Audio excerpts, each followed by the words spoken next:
speaking of the NBA, Brett, let's just jump right into those picks on Tuesday because we do have a few lines for Tuesday's games. We don't have a lot on Monday night, but we have 3 lines, and you and I each did find our way onto one of these games. Yeah, it's gonna be fun tomorrow night or Tuesday night. Excuse me, Higgins. I'm all over the place. Tuesday night's gonna be a lot of fun. We've got 2 more Elite Eight games, the spots to the Final Four, but some really good NBA games. And honestly, Higgins, the one that caught my eye is a West Coast game, so it's really in your time zone, but I'm excited for it. I'll be up for you. I'll be up for you. Don't Thank worry. you. Thank you. Hawks Suns. I think that's a great game. Since Nate McMillan has taken over the Suns, and I'm gonna remind people, he almost didn't take the job. Like, he was that loyal to Lloyd Pierce. He didn't want to take it. Lloyd told him to take it. He took it and he's run with it. The Hawks have been a much better team, winning against the spread, winning straight up much more often. Higgins, this was a team that was losing games left and right. He took over and immediately took him on like an 8-game winning streak. So Atlanta's played much better recently, and I'm just gonna ride that into Phoenix tomorrow night as 6.5-point dogs. Phoenix is great this year, Higgins. Chris Paul's impact is clear on that team. But I think 6.5 is a lot for a team that has Trae Young, John Collins, Clint Capella, Danilo Gallinari, Bogdanovich. I mean, they have guys that can score too. 6.5 seems like a lot of points. I agree. 6.5 does feel a little big as of Monday night at least, but you said something about the Hawks that they've been winning against the spread, so I do have to remind you, Phoenix is the best in the NBA against the spread so far this year. They're 30-15. So if that line gets down to maybe a 4.5 line on Tuesday before the game time, I might find myself on the other side of you, Brett. Yeah, and I think that's a fair point. Phoenix has a great history this year of being the best team against the spread. I was simply just talking since McMillan's taken over, Yes. Atlanta's improved significantly. But yes, that does not take away from the Suns, who have jumped the Utah Jazz post All-Star break as the best team in the league this year against the spread. And I'll agree that 6.5 does feel a little too big for me right now to be on the Suns. I think that should be a very good game. That's why I'll be watching for you on the West Coast. Don't worry, that will have my attention naturally.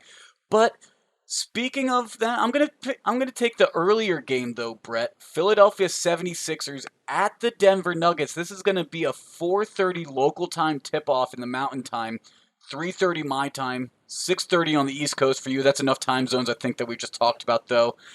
I'm going to be on the 76ers plus 4.5 against Denver. And they've just been playing a bit better recently. Even though Joel Embiid's out, it hasn't really affected this team, not only in the win column, but against the spread. In their past 10 games, Philadelphia is 7-2-1, whereas Denver's 5-5. I am interested to see Aaron Gordon's impact with the Nuggets and see what that might do to that team. But you know what? A new person into that mix might actually, in the short term, hurt them in a game like this against a competitive team like the Philadelphia 76ers, where you do still have Ben Simmons and Tobias Harris to deal with. Yeah, I could see integrating a piece, affecting some of the chemistry and flow. Um, Just in you the know, short term, not over. I think it's a great trade overall. I think yeah, it's a great piece for Denver overall, but in the short term, there is some time that it takes to mesh together. yeah, there was a little period there where the Nets didn't look great, and then all of a sudden they haven't lost. So I Exactly. definitely understand what you're saying. And I could see that a little bit, but I guess just to play devil's advocate here and give us both sides, right? Nikola Jokic is in the MVP conversation. One of the guys he's going up against, Joel Embiid, not on the court, but it's his team, Higgins. So there may be a little extra motivation for our guy Joker in this one, which is enough to keep me off because that dude is special. Let me tell you, they do not make 7-footers that do the things he does. Embiid being off of the court definitely does worry me a little bit, but I do like that they've been able to succeed at least against the spread without him. Philadelphia is third in the NBA right now.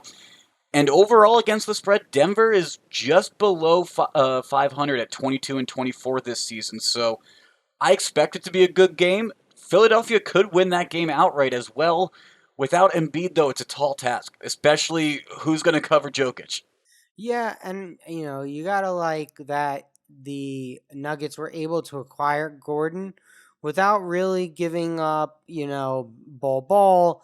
They didn't have to give up some of their big pieces to. MPJ. Yeah, exactly. So they got to keep some of their depth, Higgins, and they added a guy that's been a starter in this league. He's going to be a key role player for them. So it will be a fun game to watch. I'm excited to watch these teams square off as well. But I want to quiz you really quick. Pacific Island time. Do you know what time it starts on the islands in Hawaii? No, I don't. I could take a Uh, guess, but it's not fair. Maybe 10:30 in the morning. Yeah, I was gonna guess like 11:30 a.m. tip. Like, oh, that might be nice. That might be nice for all the Islanders out there. And I have a question for you. Okay. Who's going to wear number 0 for the Denver Nuggets? Is it going to be Aaron Gordon or is it JaMychal Green who currently has the number 0? Gordon's wearing 50. Gordon's wearing 50. Okay, I hadn't seen that. Okay. Yeah. Well, there we have the answer. There's the answer. He's number 50 in Denver.